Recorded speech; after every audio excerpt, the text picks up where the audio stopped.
Bienvenue dans la formation à la dégustation numéro 2 de la Parmigiano Reggiano Academy. Dans la formation numéro 1, vous avez appris à reconnaître la structure du véritable parmesan. À présent, vous allez vous familiariser avec son évaluation olfacto-gustative. Si vous n'avez pas suivi la formation numéro 1, nous vous conseillons de le faire avant de commencer celle-ci. L'odorat vous permet de capter les fragrances et les arômes du Parmigiano Reggiano. Il s'aiguise avec la pratique. Fendez le Parmigiano Reggiano en morceaux ou lamelles, si possible à l'aide du couteau spécial en forme d'amande appelé coltellino. Cassez la lamelle et sentez-la tout de suite pour en percevoir les molécules les plus volatiles. Au besoin, sentez-la à nouveau 5-10 secondes plus tard. Cet exercice sert à percevoir les fragrances. Les notes lactiles évoluent avec l'affinage, des notes de lait frais et de yaourt pour le parmesan jeune, 15 mois, en passant par celles de beurre frais pour celui arrivé à maturation, 24 mois, et pour finir sur des notes de croûte de fromage pour les plus affinés, 36 mois et plus.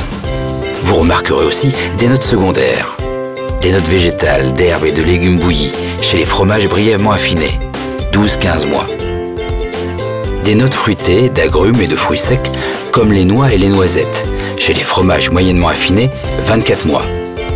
Les notes fruitées des fromages longuement affinés, 36 mois et plus, évoluent en senteur de fruits secs, noix et noisettes, plus marquées encore, et en épices, surtout la noix de muscade et le poivre.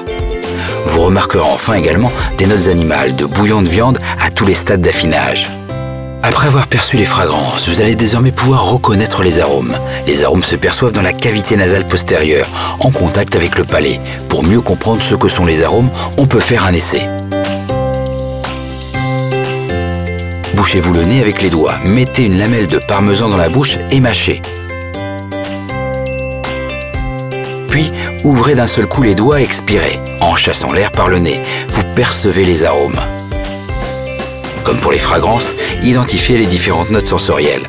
Évaluez d'abord l'intensité de l'élément lactyle, puis la présence des notes secondaires, fruitées, animales et végétales. L'organe du goût est la langue. Les saveurs perceptibles sont au nombre de 4. Le sucré, que l'on perçoit par la pointe. Le salé, que l'on perçoit par les bords avant. L'acide, que l'on perçoit par les bords arrière. L'amer, que l'on perçoit par le centre arrière. La différence entre arôme et saveur est donc très nette, contrairement à l'idée reçue très répandue.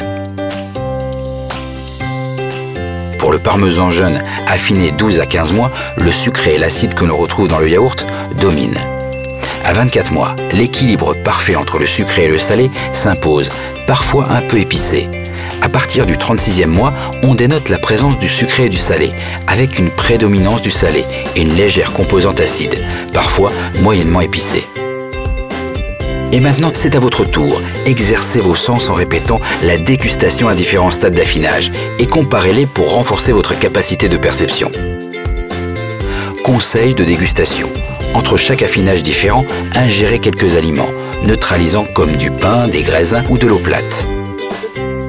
Et quand vous vous sentirez prêt, mettez-vous à l'épreuve en renseignant le nouveau questionnaire. Vous deviendrez un palais raffiné certifié du 2e niveau.